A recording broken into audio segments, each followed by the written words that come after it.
These are the top 10 serial killers that have never been caught. This guy was known as the babysitter killer.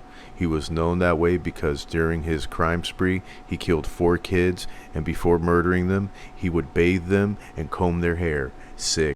And this one is one that they definitely don't want you to know about. It was known as the Highway of Tears, and one of the most famous highways in British Columbia because of its 450-mile stretch, and also because there was as many as 40 murders and disappearances between 1969 to 2011. This guy is Bible John. He was Scotland's most infamous killer, and for over 50 years it's gone unsolved. Actually, still unsolved. He killed Patricia Docker, Jemima McDonald, and Helen Puttick. And he's known as Bible John because during the night these women were hanging out with him, and he kept talking about God the whole time.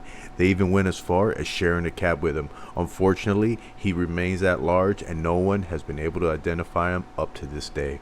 This one is particularly sick because I have daughters. This guy would kidnap and kill kids. He was known as the alphabet murderer, and he would only kidnap kids that had both the first and last name with the same letter. Freaking weird modus operandi, and again, this guy has never been caught.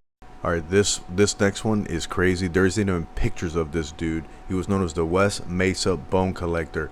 Reason for that is because during the excavation of a construction site, police excavated the area and discovered the bodies of women and children who had been reported between 2003 and 2005. But there was at least 13 other missing women who potentially all had been associated with these murders and still at large.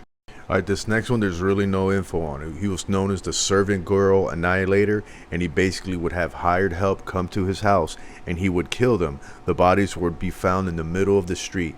This one has been very up for debate, as it was over 125 years ago, so police reports are very spotty. But this one also is at large. And the crazy thing, there was over 400 people associated with this, or at least tied to it, that were arrested. Next is the Long Island murders that started in 1996, still at large and still going. There have been up to 17 bodies found in the locations that I just showed you above. Crazy man, crazy man. This one is very Dahmer-ish. He was known as the Black Doodler, and he killed at least 14 victims in San Francisco's gay community and LGBTQ. Crazy. This is in Cali, y'all, be careful. And probably the most famous one on this list is the Zodiac Killer. Jake Gyllenhaal did a movie on him. Check him out if you don't know who this is. Crazy story and great movie. The last one was Jack the Ripper. I'm almost out of time, so I can't give you too much info. If you want more content like this, follow me on YouTube, follow me on TikTok, follow me on everything.